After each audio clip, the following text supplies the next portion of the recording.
Quick disclaimer, take this video with a grain of salt, please. I'm gonna be a tad more blunt than I usually am, but this is a topic that I'm extremely passionate about. This is also a collab with the one and only Sensible Living with Money Mom. So after you watch this video, make sure you go to her channel, get her version, show her some love, subscribe to her channel, and be sure to let her know that I sent you. How to go from just surviving to thriving. Let's talk about it. Let's talk about it because I've been on both ends of the spectrum. If you know my story, then you know. For those who are new, I'll give you a quick backstory, but then I'll let you go to my archives so you can get the full story. I come from poverty. I grew up not having much of nothing all the way up into my adult years. I still didn't have much of nothing, but I made a way. So basically, I was just surviving. Living paycheck to paycheck, not knowing where my next penny, not knowing where my next dollar was coming from, not knowing where my next meal was coming from, for that matter, until I decided to make a change. I had my enough is enough moment, a switch flip, then I became the person y'all see right now, and by definition, by every sense of the word, every sense of the meaning, the person y'all see right now is thriving. I don't say that to brag, boast, or be arrogant. It's just the facts. It's just the facts. I speak fact-based only. If I haven't experienced it, if I know nothing about it, I don't talk about it on this channel unless I'm asking a question out of curiosity on said subject. I'm gonna hit y'all with hella cliches right now because what I come to realize about cliches is that they hold ultimate truth, right? You hear the same things over and over throughout your life and you wonder why they keep arriving.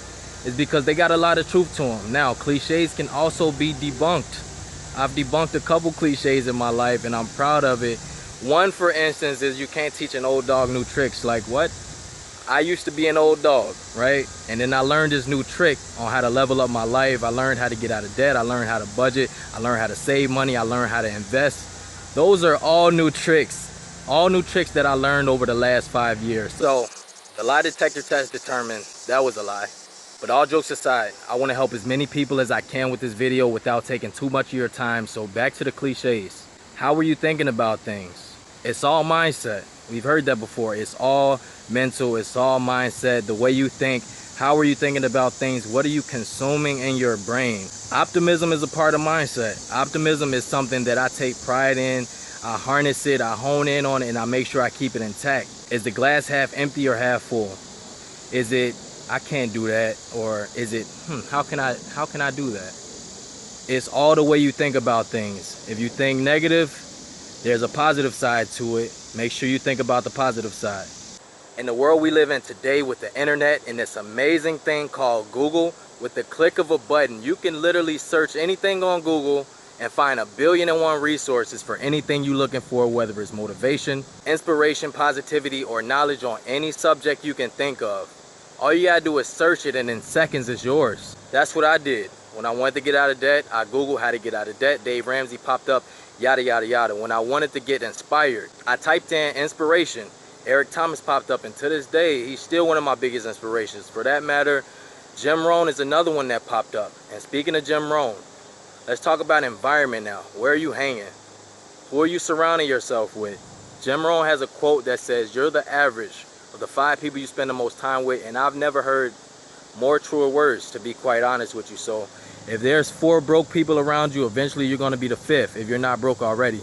If you're in a group with 4 people who smoke weed, eventually you're going to be a pothead yourself. It's all about who you surround yourself with. I don't care how resilient you think you are. Peer pressure is real, and we all succumb to it at one point or another. That's just facts, and like I said, it's just experience, things that I've went through personally. Another thing that helped me thrive is just being myself, being authentic, being genuine, doing unto others as I would want done unto me. There's another cliche. If I do something for somebody, I don't expect anything in return. If I do something for somebody, it's because I genuinely wanted to do that out the kindness of my heart, and there's no ulterior motive attached. Make sure you're moving with pure intentions, and 9 times out of 10, you're gonna get what you give. That's a fact. That's almost like universal law. Never be afraid to ask questions. That's a huge one. That's another huge one. Sometimes we don't ask questions out of fear or shame of sounding stupid or making a fool of ourselves, for lack of a better term. But at the end of the day, a closed mouth don't get fed. Don't ask, don't tell. If you don't ask questions, if you don't speak up, sometimes you may never get the answer. Of course, you can run to Google, like I said, but sometimes You might want to have that one-on-one human interaction by asking a physical person a question, and if they got the answers for you, there you go. If they don't, it is what it is. You can ask the next person, but never be afraid to ask questions. I'm asking all types of questions. If it's somebody who knows something that I want to know, I'm running up on them. Hey, how you did that? How you do that? Or how you make that? Or however, whatever question you have, don't be afraid to ask it. Even if it's me, I get emails from you guys all the time. I get DMs. I even get questions in the comment section, and I'm glad. Like, I love answering y'all questions. So if you have any questions for me, never be afraid to ask me, but more specifically, never be afraid to ask anybody anything you want to know. With that being said, don't take everybody's advice. Do not take everybody's advice, right? You want to do your own research. You want to ask a couple different sources, whatever you want to know, and then you can draw your conclusion from there. So you got to be an independent thinker when it comes to taking advice from people. If I took advice from everybody who gave me advice, some advice I didn't even ask for, but if I took everybody's advice, I don't know where I would be. There was people who literally told me, you're never going to get out of debt. Or when I told them, I'm thinking about getting out of debt, I'm about to start saving money, I want to build wealth, I'm going to do that. What you think about it? They'll be like, fam, you sound crazy. You sound stupid. Ain't nobody ever did that. Nobody in this family, nobody in this household, nobody in this neighborhood. If I took their advice, what do you think I would be right now? Probably still in debt. Be an independent thinker. Don't take everybody's advice. Last 2 points, and I'm going to let y'all get out of here and take over the entire world. Watch the movie Pursuit of Happiness.